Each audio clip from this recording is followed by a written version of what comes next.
नमस्कार फ्रेंड, आज की वीडियो में चर्चा करेंगे Motilal Oswal large and mid cap fund की। Motilal Oswal large and mid cap fund ने पिछले वर्ष 52% रिटर्न्स दिए हैं, जो एक आउटस्टैंडिंग परफॉर्मेंस है। इसके अलावा पिछले 2 ईयर, 3 ईयर, 5 ईयर सभी टाइम फ्रेम में इसने आउटस्टैंडिंग रिटर्न्स जनरेट करके दिए हैं अपने इन्वेस्टर्स को। इसने अपने कैटेगरी एवरेज को सभी टाइम फ्रेम में काफी बड़े मार्जिन से पीछे छोड़ा हुआ है। इसके अलावा सभी टाइम फ्रेम में 1 ईयर, 2 ईयर, 3 ईयर, 5 ईयर यह अपने कैटेगरी में नंबर 1 परफॉर्मर रहा है। अपने कैटेगरी में नंबर 1 रैंक पे यह लगातार बना हुआ है। अभी फंड को बने क्योंकि 5 ईयर्स ही हुए हैं, इसलिए 5 ईयर्स के बाद की परफॉर्मेंस डिस्कस नहीं करी जा सकती है, डाटा अवेलेबल नहीं है। तो इन्हीं 5 ईयर्स में जब से यह फंड अपना इंसेप्शन के बाद से लगातार आउटस्टैंडिंग रिटर्न्स यह फंड अपने इन्वेस्टर्स को जनरेट करके दे रहा है। इसने कितने अच्छे रिटर्न जनरेट करके दिए हैं, इस बात का अंदाज आप इसी बात से लगा सकते हैं कि यदि किसी इन्वेस्टर ने सिर्फ 10 लाख रुपीस इसमें आज से 2 ईयर्स बैक जमा किए होते, इन्वेस्ट किए होते, तो आज उसके इन्वेस्टमेंट की वैल्यू बढ़ के हो चुकी होती 20.55 लैक्स। अब यह फंड इतने अच्छे रिटर्न्स कैसे जनरेट करता है, इसमें रिस्क फंड में कितना है और इस फंड की क्या स्ट्रेटेजी है जिसके कारण यह इतने अच्छे रिटर्न्स जनरेट करता है, यह डिस्कस करेंगे आगे के वीडियो में। अब किसी फंड में कितना रिस्क है इसको समझने के लिए जो कॉमन रिस्क के रेशियोज होते हैं म्यूचुअल फंड में, वो की अल्फा, बीटा और सार्प रेशियो, उन्हें डिस्कस करेंगे। और इसके अलावा जो फंड की इन्वेस्टमेंट स्ट्रेटेजी होती है वह भी बहुत महत्वपूर्ण होती है। इन्वेस्टमेंट स्ट्रेटेजी से मतलब है कि फंड किस तरह के स्टॉक्स में इन्वेस्ट करता है, उनका पी रेशियो क्या है, वो हाई ग्रोथ स्ट्रेटेजी फॉलो करता है या वैल्यू स्ट्रेटेजी फॉलो करता है इन्वेस्टमेंट की। हाई ग्रोथ जो फंड स्ट्रेटेजी फॉलो करते हैं वो लगाते हैं अपना पैसा हाई पी के रेशियोज में, क्योंकि जैसा कि आप जानते हैं कि स्टॉक मार्केट फैक्टर इन करके चलता है फ्यूचर ग्रोथ को। तो जो कंपनीज में संभावना होती है कि वो भविष्य में बहुत अच्छा फ्यूचर ग्रोथ करेंगी, उनके रेवेन्यूज में, सेल्स में और प्रॉफिट्स में काफी अच्छा इजाफा होगा, तो उनको हाई पी देता है मार्केट फ्यूचर अर्निंग्स को डिस्काउंट करके आज के प्राइस में।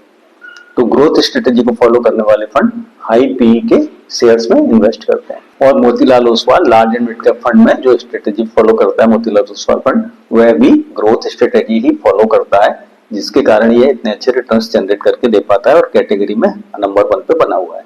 तो जहां पर कैटेगरी एवरेज है इन्वेस्टमेंट का large and mid cap category में सिर्फ 30 पी रेशियो के लिहाज से बात करें तो, जबकि Motilal Oswal large and mid cap fund ने जो इन्वेस्टमेंट कर रखा है जिन शेयर्स में, उनका पी रेशियो है 69। और यही कारण है कि यह फंड को थोड़ा सा रिस्की बनाता है, क्योंकि जब हाई पी रेशियोज के जो शेयर्स होते हैं और जो वो अगर वो मान लीजिए अच्छा परफॉर्म नहीं करते हैं तो उनके प्राइस में गिरावट भी बहुत तेजी से होती है। लेकिन दूसरी तरफ यही हमको हाई ग्रोथ भी प्रोवाइड कर पाते हैं। तो अभी तक फंड का परफॉर्मेंस देखें तो अभी तक फंड अपने परफॉर्मेंस में सबसे अच्छा करने में सफल रहा है और इसका जो स्टॉक पिकिंग है वह काफी अच्छी रही है, क्योंकि अभी तक कोई फंड ने इस तरह का कोई एक्सपीरियंस नहीं है 5 इयर्स में कि फंड के एनएवी में बहुत ज्यादा गिरावट आ गई हो या अंडर परफॉर्म किया हो। फंड ने बहुत अच्छा परफॉर्मेंस अभी तक का दिया है। इसके अलावा फंड कितने एग्रेसिव इन्वेस्टमेंट स्ट्रेटेजी फॉलो करता है, यह हम एक दूसरे पैरामीटर से भी समझ सकते हैं। इस फंड ने सिर्फ इन्वेस्टमेंट कर रखा है 31 शेयर्स में, जबकि कैटेगरी एवरेज है 75। मींस कैटेगरी के दूसरे पार्ट ऑन एवरेज लगभग 75 शेयर्स में इन्वेस्टमेंट करके चलते हैं डाइवर्सिफिकेशन के लिए, जबकि इस फंड ने इन्वेस्टमेंट कर रखा है सिर्फ और सिर्फ 31 शेयर्स में। तो 31 शेयर्स में इन्वेस्टमेंट करने का अगेन एडवांटेज भी और डिसएडवांटेज भी। अगर एडवांटेज की बात आप करें तो यह है कि जब आपके पास पोर्टफोलियो छोटा है, जब 31 शेयर्स में आपने इन्वेस्टमेंट कर रखा है, तो यह आसान होता है कि आप उन स्टॉक्स की परफॉर्मेंस को ट्रैक कर सकें और अगर कोई स्टॉक पर्टिकुलरली अच्छा नहीं कर रहा है तो आप उससे एग्जिट होकर दूसरे स्टॉक में इन्वेस्टमेंट कर सकें। वहीं दूसरी तरफ आप बहुत ज्यादा डाइवर्सिफाइड पोर्टफोलियो रखते हैं, जैसा कि दूसरे फंड्स ने रखे हुए हैं इस कैटेगरी के, जो कि एवरेज आपने अभी डिस्कस किया कि 75 है दूसरे फंड्स का, जबकि मोतीलाल ओसवाल का है 31। तो उसका फायदा और नुकसान ये होता है कि उसमें जब मान लीजिए कोई शेयर्स अच्छा परफॉर्म नहीं करते तो फंड की एनएवी में बहुत जर्क नहीं आता, क्योंकि बाकी शेयर्स ठीक ठाक कर रहे होते हैं और वह फंड की एनएवी को ज्यादा नेगेटिवली अफेक्ट नहीं करता अगर 1-2 शेयर या 3-4 शेयर भी अंडर परफॉर्मेंस करते हैं तो। वहीं दूसरी तरफ बड़ा पोर्टफोलियो रखने का, ज्यादा शेयर्स में इन्वेस्टेड रहने का जो डिसएडवांटेज है वो ये है कि आपको बहुत अच्छे रिटर्न्स नहीं मिलते। देखिए सीधी सी बात है कि जितना ज्यादा आप डाइवर्सिफिकेशन करेंगे, डाइवर्सिफिकेशन का नुकसान ही यही है कि जितना ज्यादा आप डाइवर्सिफिकेशन करेंगे ये डाइल्यूट होते जाएंगे, और फायदा यह है कि जितना ज्यादा आप डाइवर्सिफिकेशन करेंगे उतना आपका रिस्क कम होता जाएगा। रिस्क और रिटर्न्स का यही रिलेशनशिप है। तो मोतीलाल ओसवाल ने जो स्ट्रेटेजी फॉलो कर रखी है वह है कि कंसंट्रेटेड पोर्टफोलियो लिया जाए, हाई ग्रोथ शेयर लिए जाए, हाई पी शेयर्स लिए जाए, जिनसे कि ग्रोथ मिले और अच्छा परफॉर्मेंस मिले। और अभी तक फ्यूचर का किसी को नहीं पता, लेकिन अभी तक उसकी ये स्ट्रेटेजी उसे अच्छा रिवार्ड दे रही है और वह आउट परफॉर्म कर पा रहा है अपनी कैटेगरी के सभी फंड्स को, और बहुत ही आउटस्टैंडिंग रिटर्न जनरेट करके दे पा रहा है अपने इन्वेस्टर्स को। फंड की एग्रेसिव इन्वेस्टमेंट स्ट्रेटेजी का अंदाज आप इस बात से भी लगा सकते हैं कि जहां large and mid cap fund में यह स्टिपुलेशन होता है सेबी की तरफ से कि 35% आप लार्ज कैप में रखेंगे और 35% आप मिड कैप में रखेंगे। बाकी का जो 30% है उसका फंड मैनेजर अपने डिस्क्रिप्शन से उसको किसी भी कैटेगरी के शेयर्स में लगा सकता है। तो Motilal Oswal large and mid cap fund ने इस स्टिपुलेशन का एडवांटेज लेते हुए जो 30% इसके पास डिस्क्रिशनरी होता है तो उसमें से 25% लगा रखा है स्मॉल कैप में, जबकि कैटेगरी एवरेज है सिर्फ 12%। तो जाहिर है कि जब आप ओवरवेट होंगे स्मॉल कैप कैटेगरी के शेयर्स में, ज्यादा पैसा लगाएंगे स्मॉल कैप कैटेगरी के शेयर्स में, तो वहां रिटर्न्स क्योंकि ज्यादा अच्छे मिलते हैं तो आपको थोड़ा सा रिटर्न वहां पे ज्यादा अच्छा मिलेगा ही, क्योंकि जहां कैटेगरी के दूसरे फंड्स लगा रहे हैं सिर्फ 12% स्मॉल कैप में, वहीं पर मोतीलाल ओसवाल ने लगा रखा है 25% अपने फंड का ऐसा स्मॉल कैप कैटेगरी के शेयर्स में। अभी अगर रिस्क रेशियोज की बात करें तो जैसा कि इसकी परफॉर्मेंस ही दिखाई देता है कि इसके जो रिटर्न्स वाले पैरामीटर है, रिस्क पैरामीटर्स हैं, उसमें तो यह अच्छा परफॉर्म करके दे रहा है, लेकिन वहीं दूसरी ओर जो रिस्क वाला पैरामीटर है बीटा, उसमें इसकी परफॉर्मेंस थोड़ी सी कैटेगरी एवरेज से खराब है, क्योंकि कैटेगरी एवरेज जहां पर है सिर्फ 0.94 का, वहीं फंड का एवरेज है 0.97। मींस की कैटेगरी के दूसरे फंड्स की तुलना में इस फंड में उतार चढ़ाव एनएवी में ज्यादा देखने को मिल सकते हैं। वहीं जो शार्प रेशियो है वह यह बताता है कि रिटर्न्स जनरेट करने के लिए कोई फंड कितना रिस्क ले रहा है।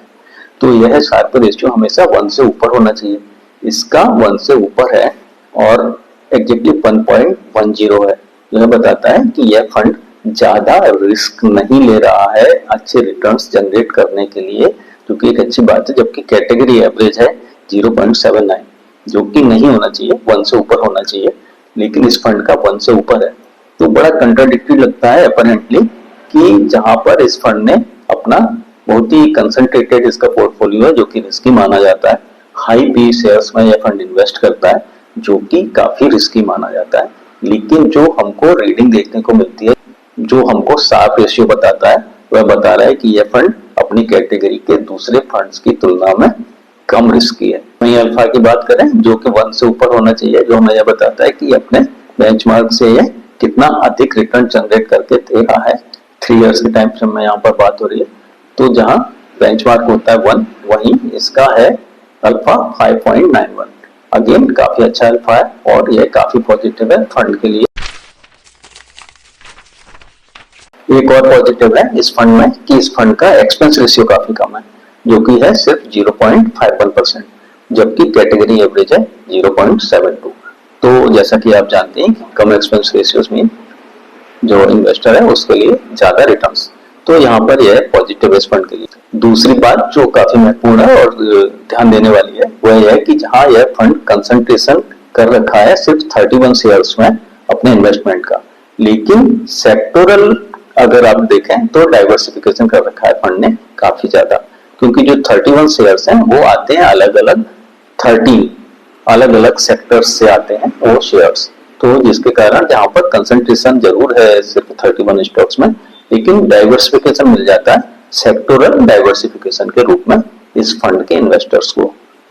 कुल मिलाकर परफॉर्मेंस वाइज बहुत अच्छा फंड है और एक्सपेंस रेशियो भी कम है, लेकिन जहां पर रिस्क की बात है तो अपेरेंटली तो फंड रिस्की लगता है, क्योंकि ओवर कंसंट्रेशन है, सिर्फ 31 स्टॉक्स में इन्वेस्ट कर रखा है और वेरी हाई पी रेशियो के स्टॉक्स में इन्वेस्ट कर रखा है। 69 पी रेशियो है इस फंड के पोर्टफोलियो का, जिन शेयर्स में इसने इन्वेस्टमेंट कर रखा है। लेकिन जो शार्प रेशियो हमको बताता है वो यह सजेस्ट करता है कि फंड ज्यादा रिस्की नहीं है। यह वीडियो सिर्फ एजुकेशनल पर्पज के लिए है, यह कोई इन्वेस्टमेंट एडवाइस या रिकमेंडेशन नहीं है। इस वीडियो में इतना ही, मिलते हैं अगले वीडियो में।